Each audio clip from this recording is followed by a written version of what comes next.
So, Bismillah ar-Rahman ar-Rahim. Assalamu alaikum. Good afternoon. Thank you for tuning in to today's celebration of the life, lessons, and legacy of Al-Hajj Malik al-Shabazz, the prominent, transformative revolutionary widely known as Malcolm X.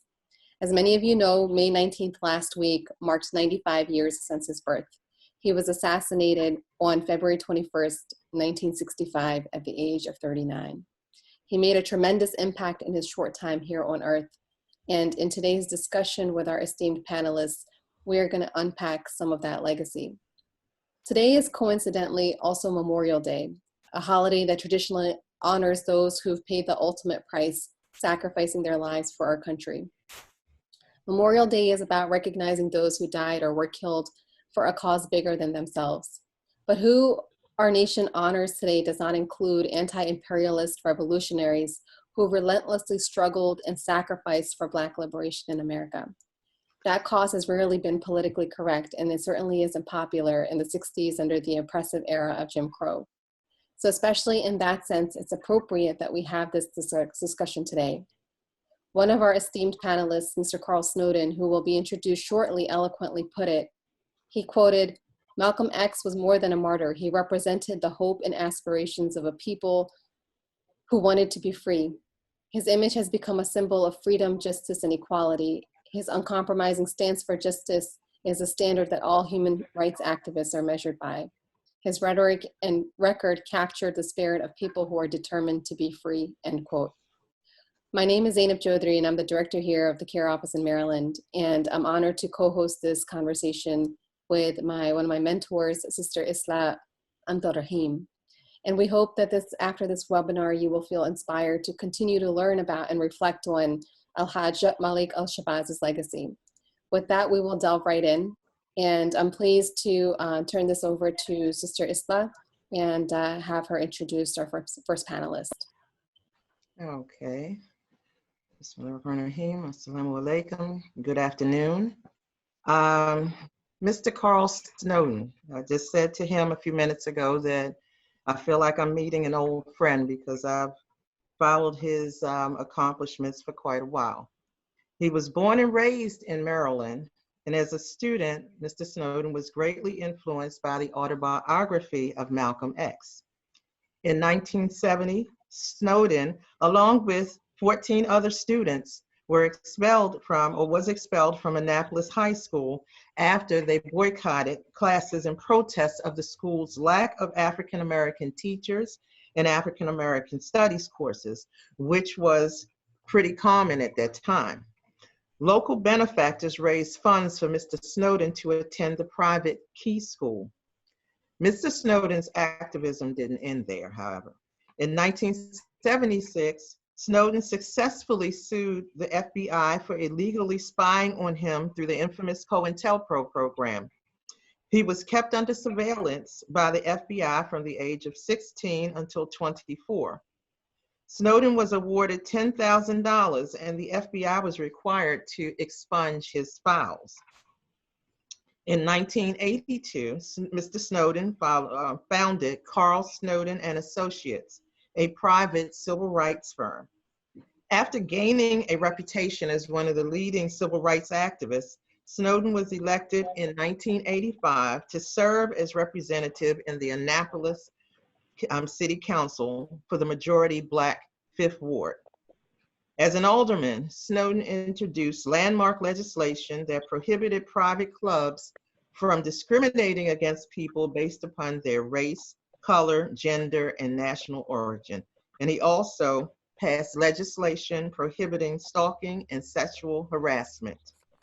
Mr. Snowden received his MA degree in Human Services from Lincoln University in 1985, and he has continued to contribute to the causes of justice and freedom. So we welcome you, Mr. Snowden, and we're happy that you have honored us with your presence today. Thank you for the opportunity to be a part of this panel. I look forward to the discussion. Thank you so much for that. And our second panelist is Imam Tariq Najiullah, who is a religious scientist and interfaith activist who received his Master of Arts degree from Georgetown University in 2017, with a concentration in Islam and Muslim-Christian relations. He has earned a graduate certificate in Arab Studies from Georgetown University's Center for Contemporary Arab Studies and completed a graduate program in Muslim Christian Studies from the Washington Theological Consortium.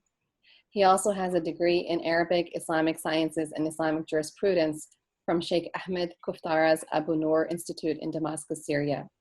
Since 2019 in Baltimore, Imam Tariq has served as assistant chaplain of Muslim life at Johns Hopkins University. Since 2013, Imam Tariq has also served as an assistant imam at the Muslim Community Cultural Center of Baltimore, which is one of the staple, largest, oldest mosques in the city, with a rich cultural history. He is committed to engaging with interfaith efforts to promote unity and healing in the city and beyond. He lives in Catonsville, Maryland, with his wife and their 4 children. We are so honored to have both of you join us for today's discussion. Jazakumullah khairan. Thank you. Thank you. It's an honor to be on the panel. Okay, so we're going to dive into some of the questions. And,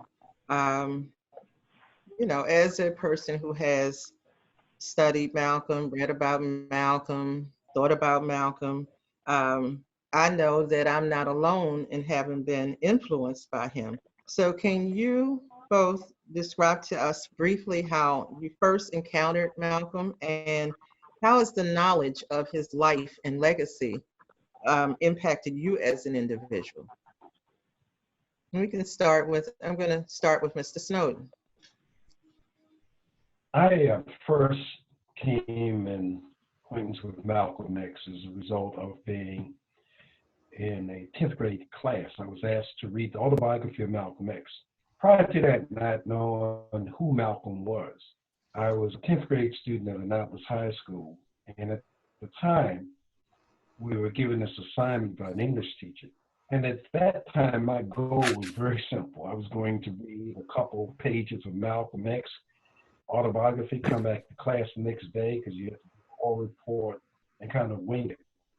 When I picked up the Autobiography of Malcolm X and read the first chapter, Nightmare, I literally could not put the book down. It was the first book I read from cover to cover in one sitting.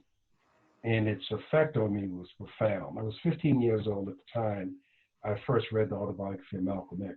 And I literally tell people this all the time. Malcolm X saved my life, literally. I do not know where I might have gone had it not been for Malcolm X. He opened my eyes to things that I never even thought of and put me on a journey that I continue to this day. Okay, thank you. And Imam Tariq?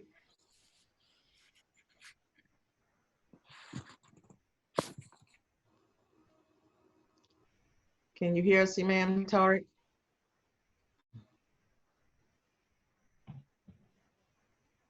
Okay, I think there may be a problem with his audio. We'll come back to Imam Tariq. I believe he's, are you there? Can you hear us, Imam Tariq?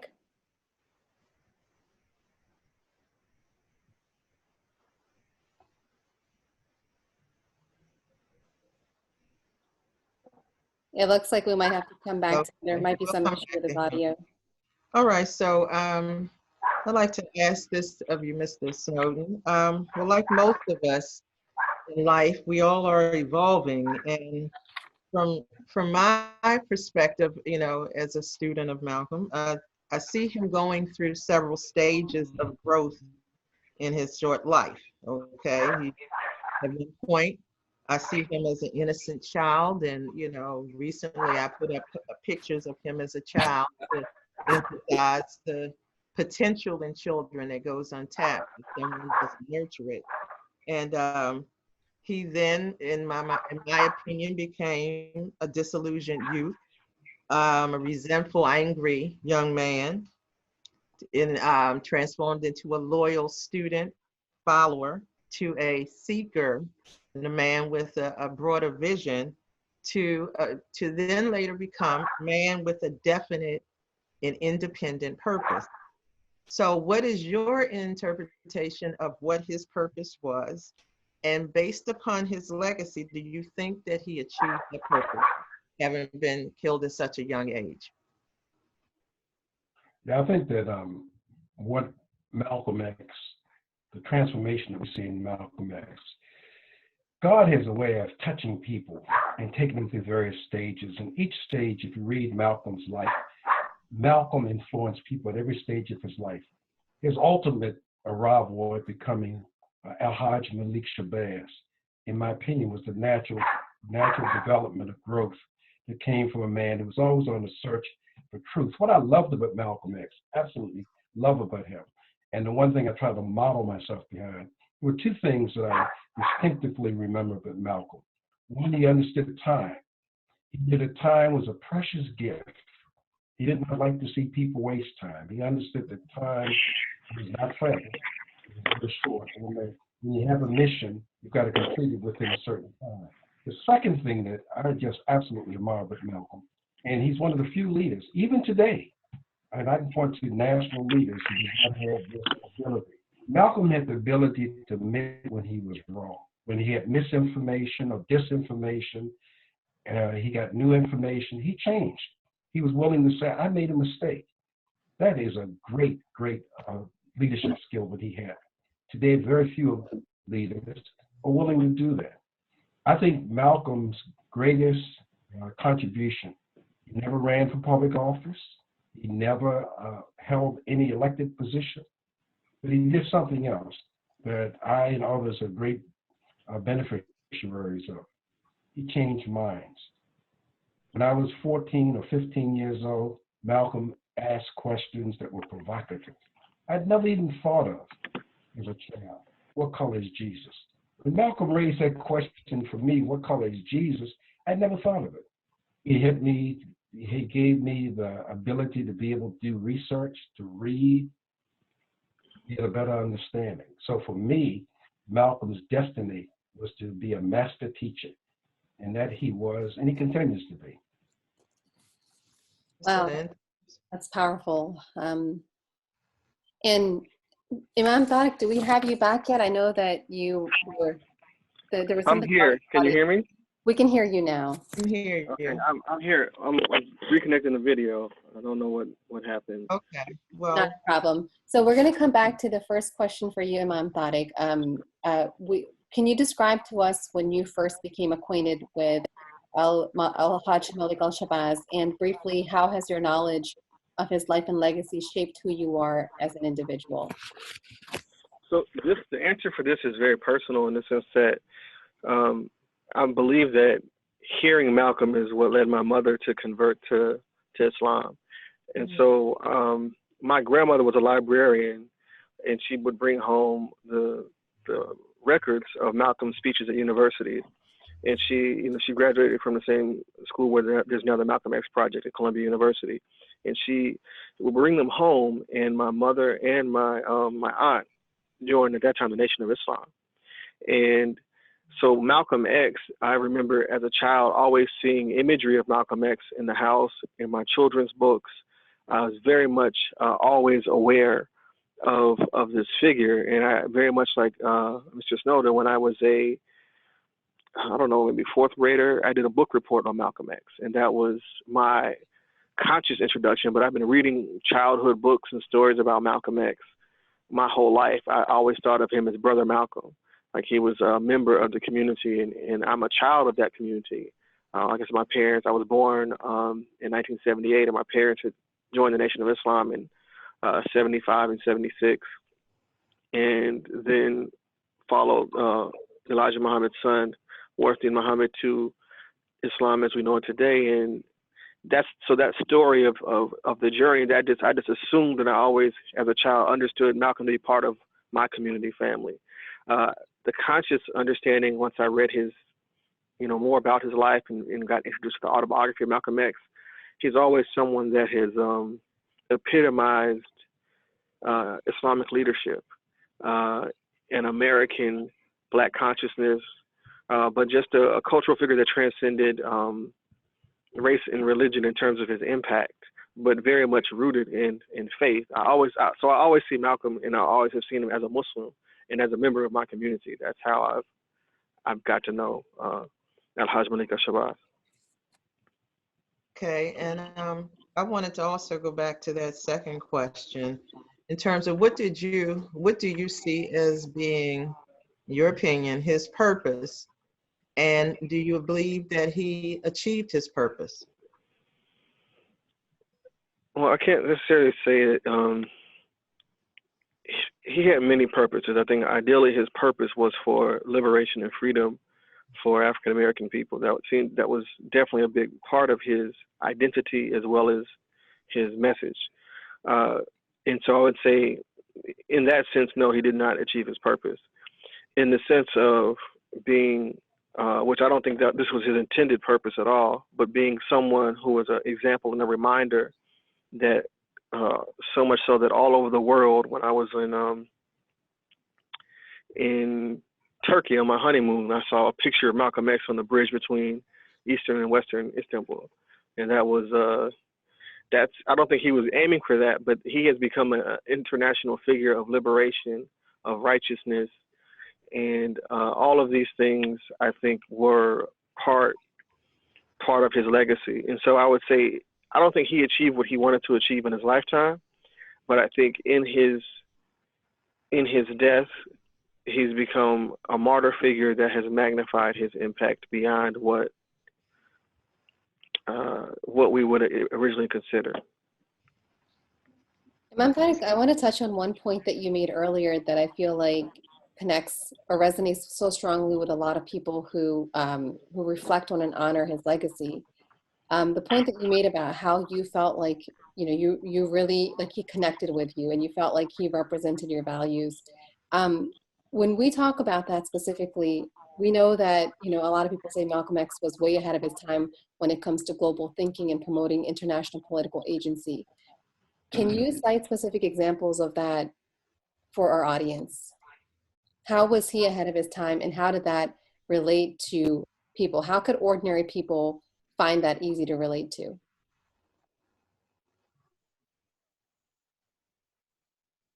So I don't know if that's for me or for you. I think this is I think this is something that is endemic of what happens when we lose someone, they become a martyr. Their idea lives beyond them. We're able to take parts that resonate with us, and then we're able to excuse or paper over parts that don't necessarily register with us.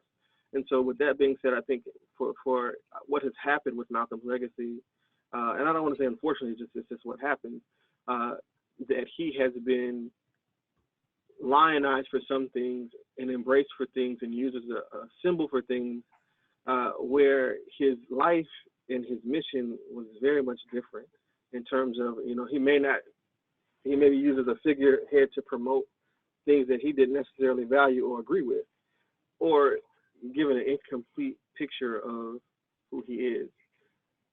So hopefully I'm back on the video. I hope this is. We see you back on. Yeah. Okay. Welcome back. Different computer, so I'm going to mute this video. You muted yourself. Okay. Imam Tar. Okay. Mr. Snowden, maybe we could have you answer that question. Can you hear me? We can hear you. We can hear you. Okay, so I'm still here. Okay, that's great. So the point being that Malcolm was many things, and I think his legacy, he was a son of two Pan-Africanist Garveyite who had to leave Nebraska and go to Michigan, Wisconsin and Michigan. He was a victim of racial terrorism and violence. He was, a member of the foster care system. He was also someone who was drawn to the community of the Nation of Islam. He was a follower, a student, and later national spokesman and minister for the Honorable Elijah Muhammad. This public image that we get of Malcolm is not of Malcolm promoting himself. It's of him promoting his teacher, his leader. And that's where a lot of the imagery, even the rally, the picture I had as a background, that imagery is coming out of an organization. And so I think what I would encourage people to do if they embrace Malcolm as a figure is that they embrace him completely. That don't embrace what you like about him or what's provocative or what he said in the news media to get a response. But that rally, there was a picture. I was doing some research on Instagram to see how Malcolm is viewed, And that image, it was a picture of that rally, and it said, how can you love Malcolm and not love what produced him? And I think a lot of times there's these memorials of Malcolm, especially how I view Malcolm as a member of my community. I see that he's embraced the community as not, and they set up they say Malcolm on one side and Dr. King on the other side. And when Dr. King has the SCLC and the Coalition of Churches and all these things, Malcolm is Malcolm. He's absent of the Nation of Islam. He's absent of his Garvey history. He's absent of his Muslim identity. He's absent of his morality. He's absent of all the things that he was. He's absent of being a father. He's absent of being a husband. He's absent of being all. He's just by any means necessary. He's reduced to a slogan or X. And I think that's not Malcolm. And I think it's important for us in this conversation, if we have that opportunity to encourage the embracing of Malcolm completely. And that's uncomfortable. Just like there are those who embrace Dr. King today that weren't his supporters. They would not have supported him and did not support him. There are those, I was talking to Imam Dawood Walid in Michigan. We were just talking, and he said that Malcolm, his janazah was in a church because the Muslims at that time would not allow him to have a janazah in the masjid. So that's how much support he had outside of the Nation of Islam and outside of the African American community at the time that he was alive and at the time of his passing. So I think it's just, we have to be honest. In the 95 years, we have time to, okay, my mother corrected me. They joined the Nation of Islam in 73 and 74. I apologize for that.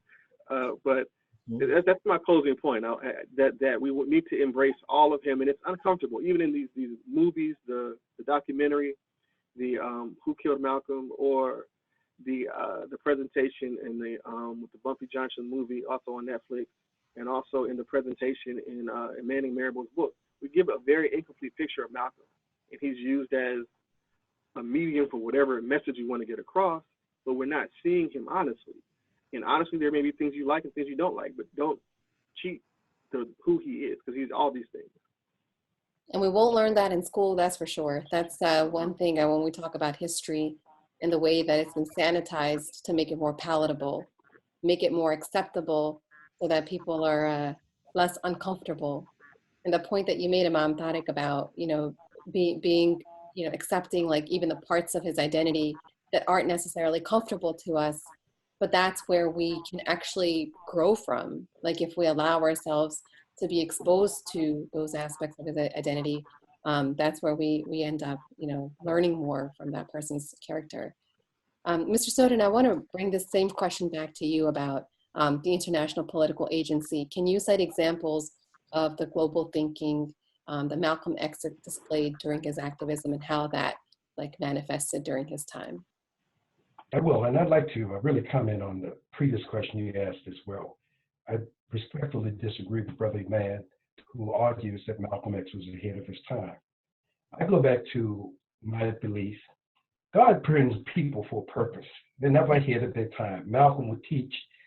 Malcolm once said the following, and it's so just indicative of how he understood his role.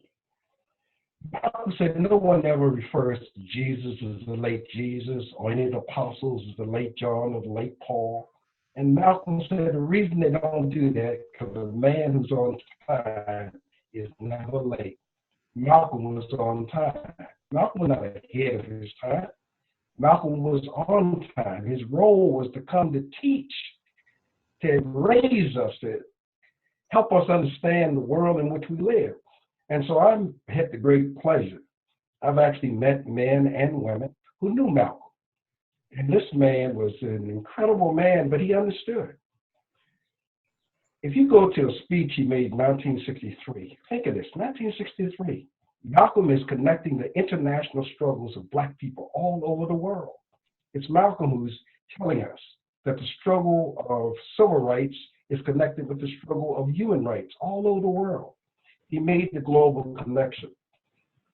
Brother man, I had an opportunity to go to South Africa. I was in the Republic of South Africa before Nelson Mandela was free. And I will never forget this. I was a member of the Annapolis City Council that introduced legislation to require that the city divest its funds from businesses and companies and financial institutions that were dealing with the racist Republic of South Africa. So I'm in Johannesburg. The purpose of the meeting was their government was trying to convince me to withdraw the legislation. I had an opportunity to meet a young brother who was a member of the African National Congress. This was in the late 80s. Malcolm had been dead now some number of years. So I'm meeting with this brother. He was a young brother. He was an activist. He takes me to a place called Soweto, which is a township outside of Johannesburg, and we're talking. And then he says, I want to show you something. And he goes into his room, and in a place that he had hidden this book, he pulls out the Autobiography of Malcolm X, which, by the way, was banned in South Africa prior to it becoming liberated. You could not read the Autobiography of Malcolm X. And the government of South Africa understood the power that Malcolm had in his words. And this young brother was telling me that he read the Autobiography of Malcolm X and how inspirational that was for him. And those who've read the Autobiography of Malcolm X know it's placed in a certain time period, a certain era. But Malcolm spoke to people all over the world. Somehow people who were oppressed, who'd never been to a place called Lansing, Michigan, who'd never been to Harlem, New York, but they've been places like Soweto. They've been to places in Angola where they felt the kind of oppression that Malcolm spoke to. So I felt that Malcolm was very much connected from an international standpoint. He was blessed to be in New York City. He made it a point to meet with members of the United Nations who happen to be Africans. His relationship with bringing in Fidel Castro to the Hotel Teresa in 1963, having an understanding of what that struggle was all about. So Malcolm always had an international perspective, always. Even as a teacher with Honorable Elijah Muhammad, he rapidly outgrew, in my opinion, the Nation of Islam. Rapidly outgrew it because he was always seeking information. And the more information he got, the more effective he became. And I end with this point of Brother Malcolm. Of all the people that I've studied in history, and all the leaders I've known, Malcolm was probably the freest Black man that I've ever met. And by that I mean the following. When you lose the fear of death, when you lose the fear of being incarcerated, you become free. And at the latter part of Malcolm's life, he was a free man in many, many ways, much more freer than men and women that we've come into custom to know. He knew that death was imminent, and he was not afraid of it. So I have a great admiration for Malcolm. I'm going to give Imam Tariq an opportunity to respond if you like. Would you, since you're back on, would you like to respond to that? Yeah, I think I definitely agree in having great admiration for Malcolm, but I think, my comment before, and I think this is important because it's something that's left out and omitted from every mainstream documentary on Malcolm, is his relationship with the community of the Nation of Islam. And there is no Malcolm X. There is no man to have admiration for. There is no autobiography of Malcolm X without the Honorable Elijah Muhammad, the Nation of Islam, and that experience, that community. Without that community, there is no national spokesman. There is no public documentation of his efforts. So, how, and even in some of these documentaries and things, I think there's an attempt. The only exposure is to say that these are people that killed him. And you, Mr. Tony, yourself talked about the exposure in your biography about with COINTELPRO, how assassinating Malcolm and separating him from that community was a priority number one, and how they sent falsified information between both of them, and how we know now through Public Information, the Freedom of Information Act, that Malcolm X tried to get to mend that relationship and continue his work with the Nation of Islam. I do think, also these things don't give full respect to his family influence, his aunt, Ella Collins, who, encouraged him to make the Hajj. His relationship with people like Wardin Muhammad, who would encourage him, taught him how to make prayer, and encouraged him. And this is before, as it said in his book, You Learn to Pray on Hajj. We know this to not be the case. And Gordon Park took a picture of him in his home. That predates him leaving the Nation of Islam. That predates him. He's making prayer as a Muslim. So I know that Malcolm knew the power of public messaging. He knew the power of media, and he knew the power of a story to get an impact, an effect. And so, and the media back then was a lot different than it is today. It's a lot faster. Then you would stage pictures. It was very, a lot easier to work with the media to communicate a message. And he was a master at that. I think he was much further ahead of the media at that time. They weren't prepared for someone with that background. I also like to say, when we look at the history, there was a program. I can't think of the name of it. It's it predates Frontline, but there's a program where right at the eve of, in 1963, the eve of the March on Washington, where he's on a panel with the SCLC, the core leaders, all the different civil rights leaders. And you can watch it on YouTube in its entirety. And they have the platform. And I think also Malcolm challenged the status quo. One thing that was very effective, he told, he was his rhetoric was fiery, but he did not see himself as separate and apart from these other people. And so I think that is something that was, that's also part of the strategy, the political strategy of the Nation of Islam, is that at the same time, well, publicly there was a distancing. Elijah Muhammad bankrolled Martin Luther King. He bankrolled Jesse Jackson. He bankrolled, Andrew Young, Julian Bond. This is public information now that we don't know. And he gave them cash because they couldn't take a check from, Honorable Elijah Muhammad to the bank. So there was that duality of this mission. And so Malcolm was very much, even in his embrace, we see as Pan-Africanism, it's not something distant from what was actually part of his community involvement.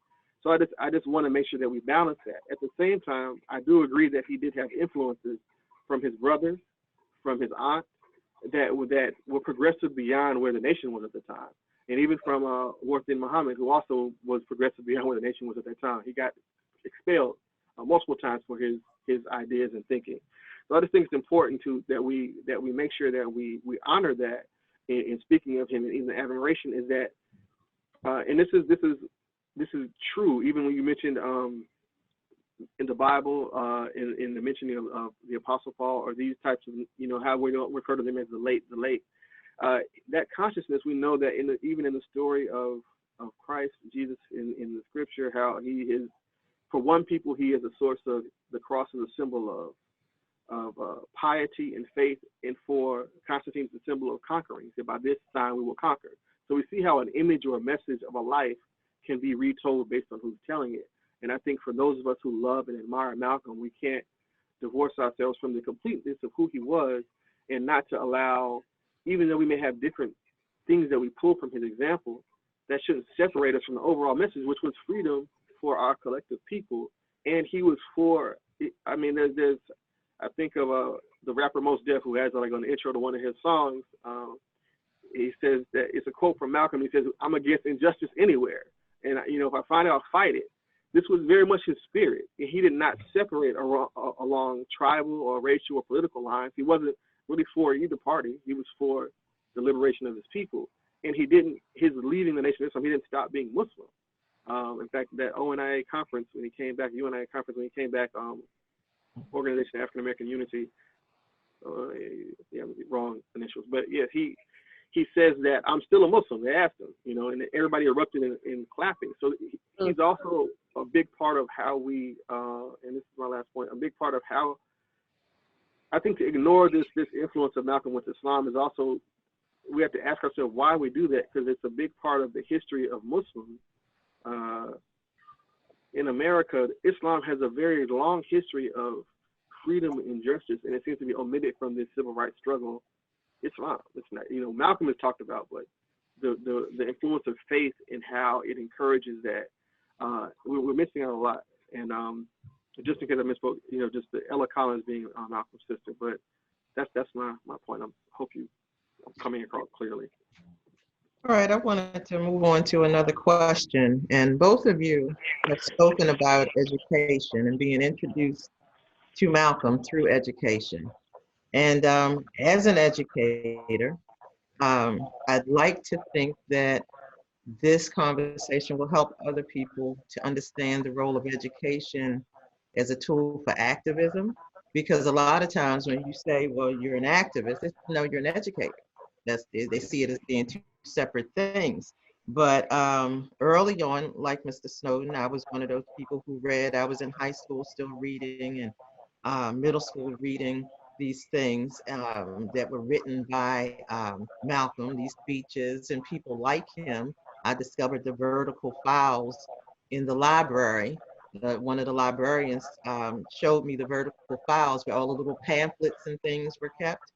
And so, you know, I became a student. And one of the ways people start to learn about him is through his quotes. And it said, Malcolm once said, concerning nonviolence, it is criminal to teach a man not to defend himself when he is the constant victim of brutal attacks. So as an educator and a former curriculum writer, I often think about the power and place of education in our society and how curriculum is really, in effect, a political tool. It shapes our thinking and it shapes our worldview, and you two are examples of that. Through it, we are often socialized to believe and think a particular way. So in your opinion, do you think that most Black people, and this is a broad sweep, but do you think that most Black people have learned and internalized a sort of nonviolent passive mentality? Because as a youth, I remember vividly Martin Luther King being upheld as an example of correct behavior, and Malcolm X being held up as the opposite of that.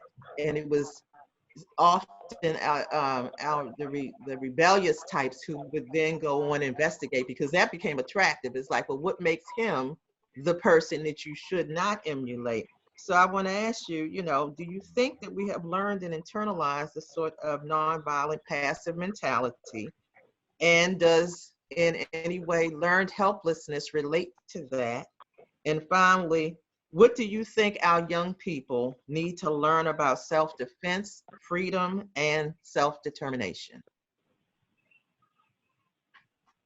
Okay, whoever wants to jump in. Let me just say a couple of things. As I said earlier, I've had a great opportunity to meet a lot of people who knew Malcolm X personally. And I will always be blessed with some knowledge that I think a lot of people don't know. Malcolm X often said that every person is a full total of his or her experience. Who you are is the experiences you've had. And anybody take time to reflect on that, know that's the case. So I don't think Malcolm ever moved away from who he was, and he was a lot of things to a lot of people. I remember having some extensive conversations with Alex Haley. When I first met Alex Haley, I always wanted to know what was Malcolm like. And so he and I had an opportunity to have a lot of conversations regarding Malcolm. For those who don't know it, I used to do radio and television. I was a journalist, and part of what I did was interview people. So I've had the great pleasure of having interviewed James Baldwin, talking with Malcolm. I talked to Alex Haley, talked to Dick Gregg. I talked to a lot of people who personally knew Malcolm. The brother mentioned Wallace Muhammad, the son of Elijah Muhammad. I had hours of conversation with Wallace Muhammad. So I think I got some sense of who Malcolm was. I spoke with Malcolm X's grandson, who, as you know, was killed in Mexico. And I and some Muslim brothers in Annapolis pulled him to the side, tried to give him some wisdom that Malcolm had given to us before he died. Try to tell him some things, a path that he was on that he just didn't see. And I've literally, one of the things I want everyone to know, years ago, 30 years ago, when the Freedom of Information Act first came out, Malcolm X and Martin Luther King Jr. were two individuals that I got as much FBI file on as possible. I had files on Malcolm and Martin King that they don't give you anymore. You cannot get these files. This is a different era, different time. But in reading about Malcolm and reading what the FBI thought of Malcolm and the way they covered him, I got an appreciation of how brilliant Malcolm was and how much he was aware of his environment and the times around him. So Malcolm's understanding of self-defense, anybody who knows anything about the fruit of Islam, of course, men taught to defend themselves, to defend the temple. Malcolm was a great proponent of self-defense. Malcolm had a relationship with the Deacons of Defense, a group that was based down in the South. Malcolm understood the importance of men and women being able to defend themselves. I don't think today, I got to tell you, there was a time that it was either Malcolm or Martin. You fell in that kind of category. But I think many people have come to appreciate the Martin King of the world and the Malcolm X's of the world. Here's something I want to share with an audience that most people will not know, but they need to know this. In Maryland, there's an organization called the National Security Agency. It's a spy agency. And what most Americans have no idea of is that when it was brought into existence in 1947, there was a specific charter that said the NSA could not spy on American citizens. In the 60s, J. Edgar Hoover requested and got the permission of the National Security Agency to do what was called a psychological profile on both Malcolm X and Martin Luther King Jr. The government didn't make a distinction between Malcolm and Martin. The government saw both of them as dangerous for different reasons, but they definitely saw them dangerous. And for those who are familiar with the NSA, one of the things it does is psychological profiles on both allies and enemies of the nation. And these psychological profiles is to try to predict what their behavior might be under certain circumstances. So both with Malcolm and Martin Luther King Jr., they came to the same conclusion in 1964. With Malcolm X, they said that Malcolm X was suicidal. And they based that on the fact that his family members had a history of mental illness, which happened to be true. And they concluded that Malcolm X, if put the right pressure put on him, he would commit suicide. And the government attempted to get him to commit suicide, doing a number of things. They concluded the same thing over Martin Luther King Jr. At the age of 8 years old, Martin Luther King Jr.'s maternal grandmother died, and Dr. King jumped out of a second-story window. And the government knew this. The government's point was that if you put enough pressure on Malcolm and Martin Luther King Jr., you could get them to commit suicide. In fact, the government attempted to get Martin Luther King Jr. to commit suicide. And the way they did it was they had illegally typed to Martin Luther King Jr., and they were going to reveal some damaging private sexual encounters he was going to have. With Malcolm X, they had attempted to try to get him to commit suicide by putting out some information on him that was false, that they thought would lead him to commit suicide. The one thing that the government then and the government today, I contend, did not understand about either Malcolm or Martin, and that was that the psychological profile that they did on them was based on from a Western perspective. You did not know that Malcolm X and Martin Luther King Jr. had been transformed spiritually. Men they were 20 years earlier were not the same men they were. And they were not forced to commit suicide. In fact, just opposite. They became free men. So I think Dr. King, sorry for this long explanation, but I just think people need to understand that Malcolm X always supported the notion that people should defend themselves. And one of the great myths that exists is about Martin Luther King Jr. Dr. King had bodyguards. People don't realize this. People defended Dr. King. This notion that it was either nonviolence or the violence, I think, is a false narrative. Ma'am, Tarek? Yeah, I mean, thank you for sharing that, Mr. Snowden. I think that, we know that the government's interest at that time as well as now is well documented in terms of anything that could potentially be a threat to the establishment. I think I, like you, in a different perspective, I've had a great deal of encounters with those who lived with Malcolm, worked with Malcolm. In fact, when I moved to Baltimore here in 2005, I shared an office with Minister Louis Omar, who was Malcolm's assistant in Harlem. Malcolm had two assistants. Benjamin is the one who was with him on stage. Introduced him at that night at the Autobiography, and Minister Louis Omar chose to stay with the Nation of Islam and not to follow Malcolm. But I definitely, every day, I pick his brains and try to find out these things about Malcolm. And it's, these are all snapshots. We don't know Malcolm because he's not here to, we get angles and pictures and perspectives. But I think, your question, Sister Esla, about the what lessons do we take from him? I think, the lessons, he was very much, and this is, I think, this part, we credit this to Malcolm, but this is very much a part of who he was, in the sense that he was a Muslim, and he recognized that you have a right to your life. Life is sacred, and no one can take that life, and you have a right to defend yourself. That's Islamic teaching. That's and I don't mean Nation of Islam teaching. That's Islamic teaching from the Quran, from an Imam and a religious perspective. That's one of the four sacred things: your life, your property, your blood, your relatives, your heir. All these things are sacred, and so your identity, your culture, your people, all these things are sacred things and sacred trust that they warrant self-defense. And I think this is also, you said he spoke to the United Nations. This is something that people, we're talking about this reparations conversation. He was having that conversation, not the only one. I mean, Paul Robeson and others before him. It's not just, this is a conversation that people have been having since Frederick Douglass. So, and the thing that Frederick Douglass actually got reparations through the Freedmen's Bureau. So, and we had Reconstruction. So all that stuff happened, and then it was undone. And then it's been trying to, but he was speaking about this, but he didn't come from a civil rights. He was anti-civil rights. He was pro-human rights. He was pro-human rights. And so I think these are lessons to learn when we kind of take Malcolm's legacy, that he is more different than the strategy. To distinguish between the two, since you brought that up, can you make the distinction between human rights and civil rights? Well, civil rights are civic rights. They're rights that you get through your being a citizen of your government, whether that's through your municipality locally, or whether that's federally, or however whatever your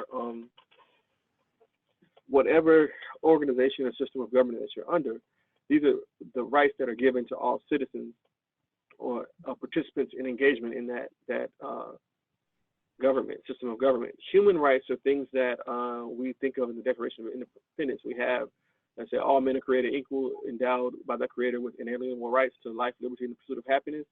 That's something that's given to you with birth. It's a birthright for all human beings. So this is why you can have, arguments that transcend the civic realm and say, well, as a human, we have water rights? Why is there, Michigan Flint water still have lead in it, and you're a human citizen? It's not civic. It's human rights. And so I think that he shifted that focus at a time where, and this is, I guess, the last point. I know, Mr. Snowden, you're familiar with this, that panel discussion that Malcolm had on this program right on the eve of the March on Washington, and he said that you are bargaining, with this moral bargaining chip, and you're doing it for something that's not going to give you freedom. You're bargaining with all this injustice and moral depravity that you received on the back end of slavery and Jim Crow, and you're bargaining that, saying that just give me a vote, give me desegregation, and everything will be better. Give me jobs. What is it? The Marshall Jobs and freedom. That's what it was, the slogan. You can't undo that with jobs. It has to be a shift in human focus. And when they had, I think 30 years or maybe 20 years later, they had them on again, and only 2 members were surviving at that time. And the 2 of them said that Malcolm was right. We didn't see it. He saw it clearly than anyone else. So in that sense, it's the only way I say he's ahead of his time. But I think that this is really what religion, regardless of whether you're Christian, Muslim, or other, whatever faith you have, it's about humanity. And Malcolm was talking about human beings. And so he related to the human struggle. And I think that we can't miss that. In his blackness, I think this is his blackness and his love for his people drove him to appreciate humanity. And so he couldn't then say, well, if our people experiencing injustice, these people experiencing injustice, he shared that. How he was able to relate with Fidel Castro. All these things are Malcolm was the man of our time. I want to touch on a letter that Malcolm X wrote from Mecca on April 26, 1964, a little less than a year before he was assassinated. And in the letter, there's a quote where he says, after he performed the Hajj, he said, "There are Muslims here of all colors from every part of this earth. During the past days here in Mecca, while understanding the rituals of the Hajj, I have eaten from the same plate, drank from the same glass, and slept on the same bed or rug with kings, potentates, and other forms of rulers. with fellow Muslims whose skin was the whitest of white, whose eyes was the bluest of blue, and whose hair was the blondest of blonde. I could look into their eyes and see that they regarded me as the same brother because their faith in one God had actually removed white from their mind, which automatically changed their attitude and their behavior towards people of other colors. This was during the era where Jim Crow was still instated. The legacy of the oppression of Jim Crow was still instated in our country. What impact do you think, in your personal perspective, and Imam Tariq, this is directly directed more towards you from an Islamic perspective, what impact do you think that the Hajj specifically had on Malcolm X specifically, and how can other Muslims specifically draw from that to enrich their understanding of who he actually was? I think that letter says it better than anything I can say. I mean, it changed his worldview. Although even in the teachings of the Nation of Islam, they're saying that, you know, Islam would bring human beings together. It would get rid of the race problem. But to experience that, you know, and not as rhetoric, and it's something that even Howard Thurman wrote about, his theologian, Christian theologian. He wrote about Islam and how it brought races together and it would solve the racial problem. These are just his thoughts in his memoir. These types of things, and he's an influencer with Dr. Martin Luther King Jr. That's why I brought him up. But Hajj has a way, you know, having had the good fortune and blessing to make the Hajj with my parents and my wife and even my sister-in-law, all of us together. You see the universal human family, and what brings the family together is belief in God. And so there you still see the different races, you still see the groups organized in their communities, but everyone is there serving God. And through that love of God, there is appreciation and a respect for the human family. So I think that's one of the pillars of our religion, the greatest pillar, and our greatest holiday, the Eid al-Adha, is a reflection of that. If we can truly embrace that, if Malcolm was, some of the things he said, for him to write that letter is almost an oxymoron, because he said some very inflammatory things that you can never see that letter coming from him. Mm-hmm. But when he came back, he spoke on that letter as well. He talked about at the same Organization of Afro-American Unity press conference in New York. It might have been a Hotel Teresa, but he said that, you know, I recognize that I'm back in a country where, you know, he said the white man is not asking me if I'm Muslim. He's not asking me if I'm a Christian. He's, you know, the Klan is killing me because I'm black. And so he said, I recognize that faith is not doing that. What it should do, and what the Hajj shows, the faith in when he came back to the society in America, faith was not accomplishing the same thing. So I think it's an example of what faith can do. And I think, you know, that dichotomy, or just opposing that with how his language when he came back after that letter, how he was very conscious that he was living in a society where that faith does not have that impact. I think that's important for us to, as Muslims, do we have that racial stratification in us? That, or are we living the Hajj? And the same thing, if we practice Christianity or whatever faith, if we have faith in the American system, the Constitution, are we living those values? Because if we live those values, then we would not have these racial injustice problems that we see all over the world, especially in our country today. And to add to that, Mr. Snowden, from your perspective, with the Hajj being seen as like the equalizer that brings people together regardless of their socioeconomic status, their race, you know, what other identifying characteristics they have. Do you think that we will ever get to a place in our country where we can peel back these layers and see one another's humanity for what it is without it being tainted by the color of our skin or the way that we practice our faith or any of those other identifying qualities? Let me respond two ways. First of all, I would take exception to Malcolm suddenly discovered through the Hajj this revelation. Malcolm was in that part of the world in 1959. And I think those who want to know the history of Malcolm, it's important. Malcolm once said, again, history, best reward is study. You know, and there's a lot of stuff out today that we didn't know 20 years ago, 30 years ago. Some excellent books that I would recommend people read. The rise and fall of Elijah Muhammad, the Judas Factor, the sword and the shield. Just a lot of good people who've done a lot of good research on that era and Malcolm. And I would ask people to take a look at the government files. Look at what the government reported on Malcolm X in 1959 when he was traveling in that part of the country. And Brother Imam, one of the things you mentioned, I just want to share with you because a lot of people don't know this. Islam has always been a concern to the American government. I mean, they got files that go back before there was a COINTELPRO. I mean, there's information that we now know that exists on government's concern about the influence of Islam way before Malcolm came on the scene, before Elijah Muhammad was born. The information that's available is just immense. To your question of whether we'll have this beloved community, whether we will have this brotherhood and sisterhood, men and women will respect one another regardless of their race and color, we've got some ways to go. We're evolving to that. We are a much more tolerant society than we were, but America is not the world. I want people to understand this very clearly. Americans make up 6% of the world's population. Don't confuse America with the world. And we have struggles all over the world. The brother was talking about human rights. He's absolutely right. Malcolm was a proponent of human rights. But Malcolm wasn't a fool. He wasn't blind. He knew that there were governments that was run by Black folks, that were being influenced by others, that were doing horrible things to his people of color.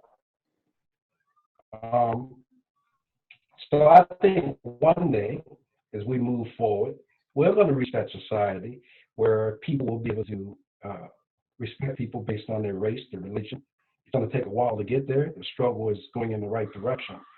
But my view of Malcolm, and all I've learned about Malcolm, is what I said earlier. Malcolm was an incredible individual who would do something that I wish more of our leadership would do, which is to do introspection, to review, and when they made a mistake, say so publicly, and be able to make certain adjustments.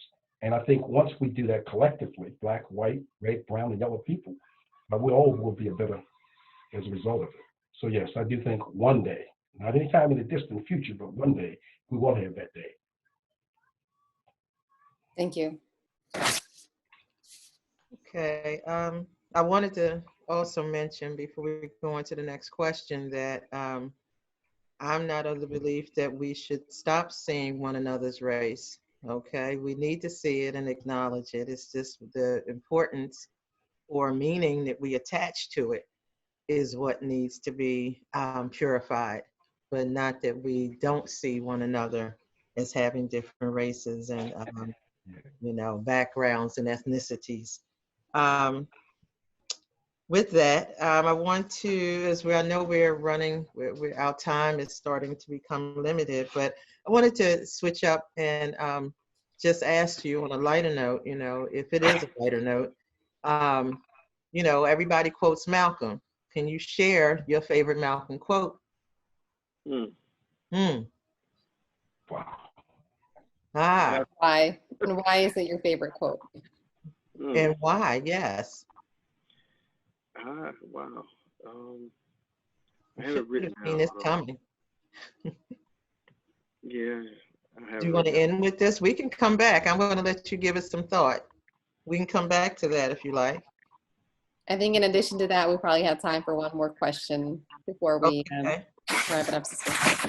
Okay, so I wanted to ask, as an English teacher, as an English professor, teacher, and I've said a lot of people have read the autobiography in partially, but have not finished it. A number of people that I know, because it's a thick book, and the first part of the book is a raw, fast-paced, exciting read. And then you get to the more contemplative, reflective portion, and a lot of people get lost there. Okay, so for our listening audience and our viewers, what is your recommendation? What could you say to them to convince them to go back and read the end of the book? And how did the end of his life influence his legacy? Hmm. Now, I can't be the only one that knows people that did not finish the book. It's funny you asked that question, Sister Isla. I know when I read the Autobiography of Malcolm X, I was in high school and it was required reading. And anytime you read something that's required, it's never going to be as exciting as when you read it because you want to read it. So it wasn't until I read it again the second time that I actually went back and I read the ending. But I know exactly what you're talking about. Mm-hmm. I actually taught college courses, both at Sojourner Douglas College as well as the local Anne Arundel Community College. And I always used Malcolm X Autobiography as a required reading. What I find is that even those who've read the Autobiography of Malcolm X completely should go back and read it again. Because one of the things that happens is as you grow older and you get more experiences, you begin to see things that you may not have seen the first time you read the Autobiography of Malcolm X. I have found that Malcolm's impact was the way he was able to change minds. That may seem not to be significant, but it's incredible that a person could have you see the world differently. To, for the first time, see the world in ways that you've not seen it before.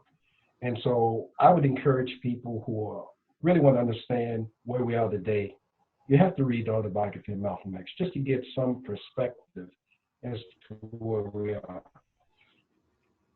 Some of it's dated, but a lot of it's right on time. And I was trying to think of when you were saying a quote. So much of what Malcolm X said is quotable, and I like so much of what he said. But if there was one thing that I think I value, as I said earlier in this program, is Malcolm teaching me the importance of doing your research. Knowing what you're talking about, taking the time to read. There's so much information that's available today. Things that if people took the time to read it, they would not be shocked at some of the things we see today. And as an English teacher, I know you appreciated this with Malcolm. Can you imagine being in a prison and then committing yourself to every single day going to the dictionary, looking up a word, finding out the meaning of that word? Yeah. I went from being a C or D student. After I read the Autobiography of Malcolm X, I got an insatiable appetite for information. I love to learn new things. And I give Malcolm credit for that. He inspired me. And even today, I can just hear things Malcolm said from speeches or from material that I read. And I'll just conclude with this one quick Malcolm X story. I love this story. Malcolm X once asked a person, why does the sun rise in the east and sets in the west? And the person he asked that question to was much older than Malcolm, had been around longer than Malcolm. And he said to Malcolm, that's a good question. I really don't know why the sun rises in the east and sets in the west. And Malcolm said, if you spend some time with me, you will learn why the sun rises in the east and sets in the west. So this one man joined Malcolm, and he spent a lot of time with Malcolm. And he finally found out why the sun rises in the east and sets in the west. And this man who had learned this, he had told that story to a reporter. He wanted to know, well, why does the sun rises in the east and sets in the west? And the man replied, brother, one of the things that Malcolm taught me was, it takes more than one day to learn the answer to that question. Stay with me, and you will learn why the sun rises in the east and sets in the west. And I think I've learned that answer. That's incredible. I have goosebumps right now. I mean, that's powerful. So, Imam Tariq, would you like to respond? So the question, if I just want to remind ourselves, the question is, for those who have not finished it, what would we suggest to them to engage with it, the Autobiography of Malcolm X? And I had that same, I think many of us who've read it have had that same experience of reading it and being shaped by it and being inspired by it. the insatiable appetite for learning. And I also think, I mean, like Mr. Snowden said, there's so much information out there now to learn more about. I know that in Malcolm's writing, having it written by Alex Haley, he had a certain story that he wanted to tell because he wanted to create a certain impact and effect. And so like even the letter from Hajj, he knows it's being documented and it's for a certain impact and effect. Like I said, it wasn't, you know, like Mr. Snowden reminded us, it's not his first time seeing that. And so Malcolm is very clear on this presentation. That's part of it. But I think reading it though, the story is true in the sense that these are things that happen and these are things that his journey. The narrative is a narrative as well that is supposed to evoke an impact. I think the hard part for me was always reading to the point where he's assassinated, because you know it's coming. You already know it's going to happen if you have any awareness. And then how do you deal with it after that? I think there's another question that was on here, but we didn't touch on. Part of it is, I think that's one of the sad impacts, I think, of how his life was taken from us in such a violent manner, is that the shadow that's cast over it, it makes you divorce his life and the good of his life from any part of that community to experience. They say, well, the only thing good about the nation is that, like, the nation is who killed Malcolm. We don't know that. We don't. I mean, the Manning Marable's book goes into it. The documentary goes into it. Mm-hmm. I think, you know, so you brought this up. You have to look at if there are agents. I'm not the person that says the whole government. There are agents or entities within the government that have an interest in stopping certain stories from being told. Why is it that the only thing that you want to know about his relationship with the Nation of Islam, the Nation of Islam's relationship with the Black community? Like, I didn't learn that in a book. I met Julian Bond and Andrew Young. I saw pictures in that house with them standing with Elijah Muhammad. I said, what is that? You know? So these things aren't things you're going to find out from a book. But we have to ask ourselves, why are we given that image of only those people that killed Malcolm? They're not important. I think read the book and read the history and continue to read. Let that start the process of you reading. There's more to read. It should open your appetite to learn more. You're not going to find everything in the Autobiography of Malcolm X. There are many good books. They all have their different perspectives, but Malcolm inspired a whole generation. I mean, the Black Panthers called themselves initially the Sons of Malcolm. So he inspired that. And people left SNCC and became Black Panthers, but they called themselves embracing the story of Malcolm. So the Autobiography of Malcolm, it brought us the Black Panther Party. And if you look at the works of Fred Hampton and others, you see how they brought us free lunch programs that are now used by the government for free lunch in schools. These things came out of the concern and love that Malcolm had in his community. So we have to read Malcolm, read that autobiography, but let that inspire us to look at a truer picture. And I love that quote. History is the best activity that rewards the reader.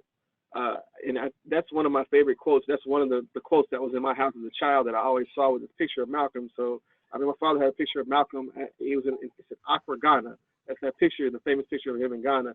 That was in the hallway. So I saw Malcolm X every day. It was like next to my grandfather, my relative. He's on the wall. So I think that familiar face. Yeah. So that's what I would say. That we have to learn to. We can't be afraid of uncomfortable truth. We can't be afraid to look at history, and we really can't be afraid to look at ourselves, because we're looking at Malcolm. We're seeing our human story. If we can really, really embrace the man. I want to thank you both for such a engaging, informative discussion, and one that really could go on much longer and have different, versions of this. There's so many aspects of his life. We didn't even get to all of our talking points, but want to thank you both. I've learned more about each of you, and I've learned more about Malcolm. And I want to turn it back over to my co-moderator, Sister Zainab, and I want to thank you for putting this together, of course, and thank Allah for giving us the means and the ability to do this. Thank you so much, Sister Isla, for co-moderating this with me. We couldn't do this without you.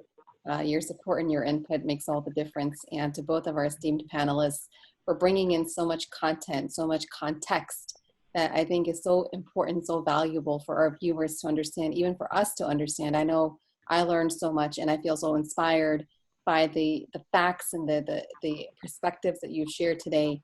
That makes me want to go back and like do more research and read more books on Malcolm X beyond the autobiography of Malcolm X.